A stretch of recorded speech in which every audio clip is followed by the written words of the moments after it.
예, 마태복음 오늘 18장 21절 35절 말씀을 본문으로 용서하며 삽시다. 이와 같은 제목을 하는 말씀을 증가하도록 하겠습니다.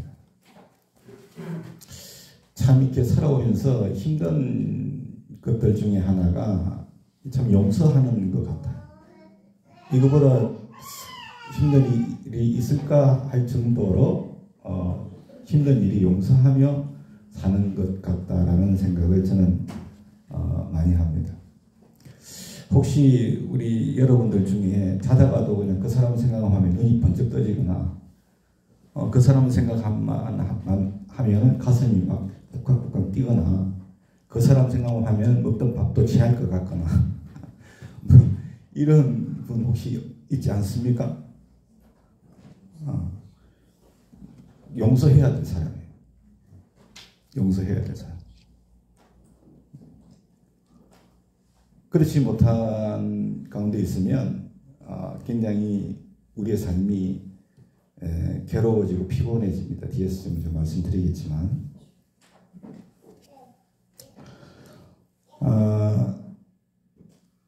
좀 오래전 일이에요. 미국에서 있었던 일인데 독립기념주일 독립기념일이면서 그날이 주일이었어요. 주일이었는데 인디애나 주립대학에서 석사과정을 하던 우리나라 유학생이 있었는데 윤원준이라는 분이었어요. 이분이 주일날 예배 드리려고 교회를 가는데 그날 그 백인 우월주의자 벤자민 스미스라고 하는 사람이 총을 쐈어요. 그래서 그 윤원준 씨가 죽었어요. 교회 가는데 예배 드려가다가 총 맞아 죽었어요. 백인이 최고야 이렇게 생각하는 사람이 총을 싼 거예요. 동양인을 보고 총을 쏴서 죽였어. 얼마나 안타까운 죽음입니까? 그의 가족들 생각만 해보세요. 어떻게 가족들이 얼마나 마음이 아프고 여러분 그 상황을 어떻게 받아들일 수 있겠어요? 우리나라 같은 경우에 뭐 보면 그 살인 사건 뭐 이런 사건이 일어났을 때 그 범인을 그냥 사형시키라고 난리잖아요. 가족들이. 여러분 보세요. 그런 거 보시죠. 사형시키라고 난리에 용서 못 해준다는 거야. 무기징역 시켜야 되고 사형시켜야 되고. 그 원수를 어떻게 용서를 해줘? 내 가족을 죽였는데. 근데 그 장례식장에서 그의 형이 이렇게 얘기를 했어요. 우리는 동생을 죽인 벤자민 스미스와 미국을 예수의 이름으로 용서합니다. 네? 예수 이름으로 용서한다는 거야. 이렇게 여러분 얘기를 하고 선언을 했어요. 그리고 장례식장에서 이 말을 들은 참석자들이 다 감동을 받았대요. 다 감동을 받고서 야, 용서가 이렇게 위대한 것이구나. 이 사실을 깨달았다라고 하는 거예요. 저는 여러분 그 형이 이름은 뭐 제가 정확하게 찾아보지는 못했지만 정말 대단한 분이다. 어떻게 자기 동생을 총으로 쏴 죽인 그를 그리고 미국을 용서한다고 할 수 있을까? 정말 대단한 신앙입니다. 용서의 위대함이 바로 이런 게 아닐까 이런 생각을 해봤는데 사랑하는 여러분 우리가 이 기독교 신자들이잖아요. 그죠? 기독교의 우리 기독교의 본질이 뭔지 아시죠? 기독교의 본질은 사랑이에요. 사랑. 뭐라고요? 사랑이야. 사랑. 고린도전서 13장 13절에 뭐라고 있어요? 그런즉 믿음, 소망, 사랑 이 세 가지는 항상 있을 것인데 그 중에 제일은 뭐라고요? 사랑이야. 기독교의 본질은 사랑이란 말이에요. 교회의 본질은 사랑이에요. 믿음도 중요해요. 소망도 중요해. 그러나 그 중에 제일은 뭐라고?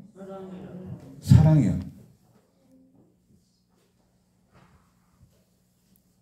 그리고 그러면 그 사랑의 뿌리는 뭐냐? 사랑의 뿌리는 용서입니다. 용서. 뭐라고요? 용서예요. 용서. 나무는 뿌리 없으면 말라 죽어요. 본질은 사랑이고 뿌리는 용서예요. 로마서 5장 8절에 우리가 아직 죄인 되었을 때, 여러분 죄인을 용서할 수 없어요. 하나님 앞에 우리는 다 죄인이거든. 우리가 죄인 되었을 때 그리스도께서 우리를 위하여 죽으셨대요. 우리를 위하여. 그래서 하나님께서 우리에게 대한 자기의 사랑을 확정하셨대요. 하나님 우리를 얼마나 사랑하시는가. 이게 무슨 의미예요? 용서해 주셨다는 거예요. 용서를. 사랑의 뿌리는 뭐라고요? 용서예요. 용서. 백날 사랑한다 그래. 용서할 줄 몰라. 그거는 참 사랑이 아닌 거예요. 사랑은 여러분 뭐 좋은 거 사서 주고 좋은 거 사서 먹이고 이런 것만이 사랑이 아니에요. 진짜 사랑은 용서하는 것이 사랑이에요. 용서하는 게. 믿으세요? 사랑스러운 사람에게 사랑스러운 행동, 사랑스럽게 내가 대하는 것은 그거는 당연한 것일 수 있고 사랑이라고 어떻게 보면 할 수 없는 거야. 사랑할 수 없는 대상을 사랑하고, 그죠? 용서할 수 없는 대상을 용서할 때 그게 진짜 뭐라고요? 사랑이야. 그게 진짜 사랑이라고.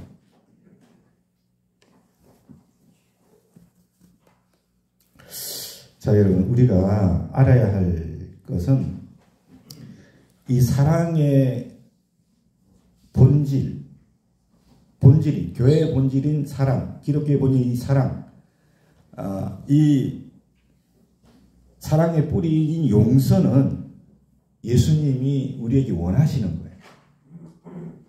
예수님이.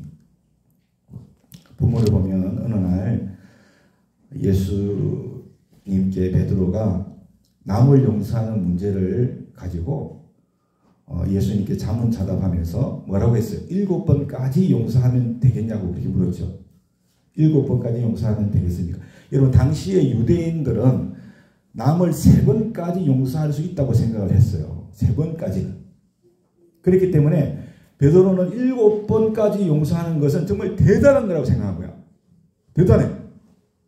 4번을 더 용서해 주는데 얼마나 대단한 거야. 그러니까 7번까지 용서하는 것은 정말 대단한 일이라고 그렇게 생각해서 예수님께 말씀을 드렸는데 칭찬받을 줄 알았을 수도 있어요. 그런데 예수님께서 뭐라고 했어요? 22절에 70번씩 1번이라도 용서하라. 그랬죠? 70번씩 7번이라도 용서를 해라. 이 말씀은요 490번 용서하라는 의미가 아닌 건 다 아시죠? 어떤 의미입니까? 끝없이 무한정 용서하라는 의미 줄로 믿습니다. 끝없이 무한정 용서해줘. 형제를 용서하는 데 있어서 한계와 정도를 설정하지 말아야 돼. 그 의미잖아요. 무조건 용서하고 한없이 용서해야 한다라고 하는 거예요. 저는요 하루를 살아갈 때 우리는 매일 용서하는 삶을 살아야 된다고 생각해요. 그렇죠? 매일 용서하지 않으면 우리가 같이 살아갈 수가 없어. 매일 용서하며 살아가야 돼. 근데 무조건 한없이 용서하며 살아가야 한다. 그렇게 말씀하신 거죠. 그리고 그 이유에 대해서 예수님께서 임금에게 10,000달란트 빚진 자와 그 10,000달란트 빚진 자에게 100데나리온 빚진 자의 비유를 통해서 우리가 더 큰 죄를 예수님께 용서받았기 때문에 무조건적으로 한없이 용서해야 된다고 그 이유를 말씀하신 거예요. 믿으시죠? 그리고 용서받은 사람은 마땅히 남을 용서할 줄 알아야 된다고 그 비유를 통해서 우리에게 말씀을 하신 거예요. 32절 33절 보세요. 내가 너를 불쌍히 여긴 것 같이 너도 내 동료를 불쌍히 여김이 마땅하지 아니하느냐. 마땅하지 아니하느냐. 그렇게 말씀하셨죠. 32절 죄송합니다. 이에 주인이 그를 불러다가 말하되 악한 종아 내가 빌기에 내가 내 빛을 전부 탕감하여 주었거늘. 33절 내가 너를 불쌍히 여긴 같이 너도 내 동료를 불쌍히 여김이 마땅하지 아니하느냐. 그렇게 부르신 거예요. 예수님께 우리가 용서받았기 때문에 우리는 마땅히 다른 사람을 용서해 줘야 된다는 의미죠. 그렇죠? 그 말씀이에요. 다른 말씀이 아닌 거예요. 그런데 여러분, 다른 사람을 용서한다는 것이 쉽지 않죠. 쉽지 않아요. 쉬우면 그렇게 얘기하셨겠어요. 어려우니까 어려운 문제니까 그렇게 말씀하신 거예요. 7번씩 70번이라도 용서를 해야 된다. 여러분, 절대 쉬운 일이 아니죠. 잘못을 뉘우치고 용서를 구하는 사람을 용서해 주는 것도 쉬운 일이 아닌데, 자기의 잘못을 전혀 깨닫지 못하고 뉘우치지 않는 사람을 용서한다는 것은 정말 어려운 일이에요. 쉬운 일이 절대 아니란 말이에요. 그러나 우리는 용서해야 해요. 용서해야 돼요.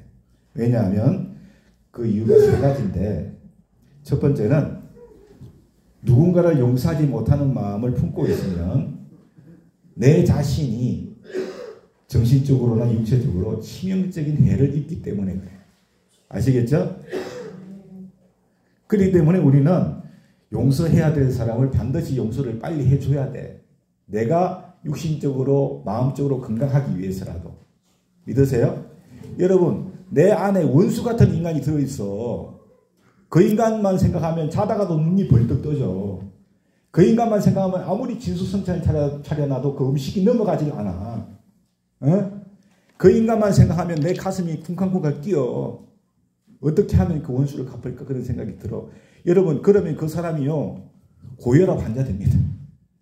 혈압이 그냥 올라가는 거. 혈압이. 그럼 혈압이 올라가면 심장은 더 뛰겠지. 그럼 마음은 분으로 가득 차고 화병이 생겨요. 화병이 생겨. 결국은 정신적으로도 육체적으로 치명적인 해를 입는 거야. 자기가 빨리 용서를 해줘 버리면은 마음도 몸도 건강해지는 건데. 여러분, 몸과 마음의 건강을 위해서라도 용서해 주세요. 아시겠죠? 해줘야 돼. 두 번째는 용서는 용서받을 수 있는 조건이 되기 때문에 용서를 해줘야 돼요. 이게 무슨 의미냐면, 내가 다른 사람의 죄를 용서할 때 하나님께서 나의 허물도 나의 죄도 용서해 주신다는 거예요. 아시겠죠? 내가 다른 사람의 죄를 용서해 주지 않아. 그럼 하나님도 나를 용서 안 하는 거야, 죄를. 이게 얼마나 큰 일이에요? 마가복음 11장 25절에 서서 기도할 때에, 여러분 우리가 기도할 때 아무에게나 혐의가 있거든 용서해라. 용서해. 그리하여야 하늘에 계신 너희 아버지께서도 너희 허물을 사하여 주시리라. 우리가 다른 사람의 허물을 용서해 주지 않고 기도해도, 아무리 기도를 해도 하나님은 그 기도를 안 들으십니다. 이런 의미도 있고, 여러분 우리의 죄를 하나님이 용서를 안 한다는 거예요. 용서를. 죄가 하나님과 우리 사이를 가로막고 있는데 무슨 기도가 통하겠어요? 안 그래요? 내 마음 가운데 원수 덩어리가 하나 있는데 그걸 용서해 주지 않고 하나님께 기도하는데 무슨 기도가 되겠냐고. 그 기도가 안 되지. 하나님이 용서 안 해준대. 우리의 죄를 용서 안 해준대. 여러분 주기도문 자주 하잖아요. 마태복음 6장 12절. 우리가 우리에게 죄 지은 자를 사하여 준 것 같이 우리의 죄를 사하여 주옵시고. 수백 번 기도하면 뭐예요? 내가 남의 죄를 용서해 주지 않고 하나님 앞에 내 죄를 사함받기 위해서 기도한다면 그건 어불성설인 거야. 안 되는 거야. 어? 우리에게 죄 지은 자를 사하여 준 것처럼 내 죄를 사하여 주세요. 이게 어떤 의미예요? 아까 마가복음 11장 25절의 말씀을 안다는 거지. 알아. 내가 나에게 죄 지은 자를 사하여 주지 않으면 하나님이 나의 죄를 사하여 주지 않는다는 걸 내가 아니까 나에게 죄 지은 자를 사하여 준 것 같이 내 죄도 좀 사하여 주십시오 하나님. 그렇게 기도하는 거잖아요. 예? 반대로 내가 다른 사람을 용서하지 않으면 하나님께서도 나를 용서하지 않겠다, 이런 의미인데요. 마태복음 6장 15절에 너희가 사람의 잘못을 용서하지 아니하면 너희 아버지께서도 너희 잘못을 용서하지 아니하시리라. 그렇게 말씀하셨어요. 오늘 본문 35절에도 뭐라고 말씀하셔요? 너희가 각각 마음으로 형제를 용서하지 아니하면 너희 하늘 아버지께서도 너희에게 이같이 하시리라. 그랬죠? 여러분 용서는 뭘로 하는 거예요? 마음으로 하는 거예요. 마음으로. 믿습니까? 용서는 마음으로. 마음으로. 그렇게 해야 하나님께서도 우리 죄를 용서해 주신다. 그렇게 말씀을 주셨어요. 그래서 여러분 용서는 남을 용서하는 것일 뿐 아니라 내가 범한 모든 죄와 허물을 용서받을 수 있는 절대적인 조건이 된다는 것을 이걸 우리가 알아야 돼요. 아시겠죠? 이걸 우리가 알아야 돼. 이 사실을. 여기에 저를 비롯해서 죄 없는 사람이 어디 있겠어요? 없다니까 하나도 한 사람도 없어. 그런데 우리가 하나님 앞에 뭐 받고 싶어해? 죄 용서만 받고 싶어 하지. 그러면서도 우리는 다른 사람의 죄를 용서를 못 해주고 있어. 그거는 여러분 너무나 잘못된 방향으로 우리가 가고 있는 거예요. 하나님께서 우리의 죄를 용서해 주지 않고 정죄하신다면 우리는 어떻게 되겠어요? 온전히 설 수가 없어요. 그러면 우리도 마땅히 용서를 해야 할 줄로 믿습니다. 용서해야 돼. 용서할 수 있는 힘을 달라고 기도하세요. 믿음을 달라고 기도하세요. 왜냐하면 그렇게 기도하셔야 돼. 그렇기 때문에 세 번째, 여러분이 정말로 승리하는 인생을 사시는 분이 되는 거예요. 용서는 승자의 인생이 되는 비결이에요. 여러분 창세기 45장 1절로 15절을 보면 요셉이 이 얘기가 나와요. 요셉은 자기를 노예로 팔아먹은 형제들 철천지 원수입니다. 배달은 형제들 아닙니까? 다 베냐민 빼고 다 배달해. 자기를 노예로 팔아버렸다니까 절대로 용서할 수 없다고 생각했을 수 있어요. 세월이 흘러 형제들이 양식을 꾸러 왔을 때 그는 자신이 요셉이라며 형들을 용서해주고 위로해줬죠. 내가 요셉이다 그러면서 형들을 용서해주고 위로. 얼마나 위대한 신앙입니까? 그렇죠?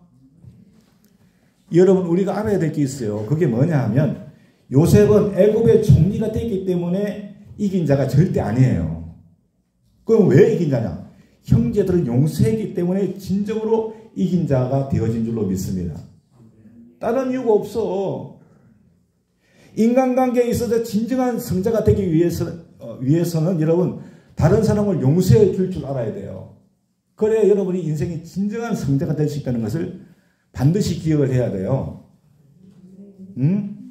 여러분 세상의 모든 스포츠 경기에 성자와 패자로 나뉘죠. 그렇듯이 인간관계에도 성자와 패자가 있어요. 인간관계에서 진정한 성자가 되기를 원한다면 다른 사람을 용서해야 돼요. 용서. 나에게 악을 행하고 해를 입히고 상처를 준 사람을 용서한다는 것은 참으로 힘든 일이기 때문에 용서하는 사람이 참으로 위대한 사람인 거예요. 위대한 사람. 아무리 세상에서 출세하고 성공한 사람이라 할지라도 남을 용서하지 못하고 응어리진 마음을 가지고 그대로 품고 사는 사람은요. 패자 인생이라는 것을 여러분들이 반드시 아셔야 돼요. 아시겠죠? 패자 인생이에요.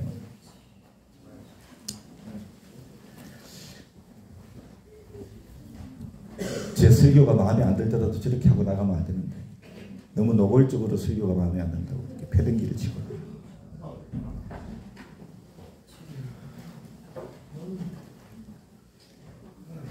여러분 진정한 성자가 될 수 있기를 축원합니다. 진정으로 성공한 사람들이 다 되셔야 돼요. 여러분 가운데 누구를 용서하지 못하는 사람 혹시 있지 않습니까? 이유와 조건을 따지지 말고 여러분 시시비비 가리지 말고 먼저 손 내미시고 용서하셔서 여러분이 몸으로 정신적으로 건강한 분들 되기를 바랍니다. 그리고 여러분들이 범한 죄 하나님 앞에 용서 받을 수 있기를 원해요. 그리고 여러분 진정으로 이긴 자가 되기를 예수님의 이름으로 축원합니다. 누구도 여러분 보고 실패자라고 패자라고 얘기하지 않을까. 여러분이 진짜 성공한 사람, 성자다. 그렇게 이 얘기 하실 줄로 하나님께서 말씀하실 줄로 믿습니다.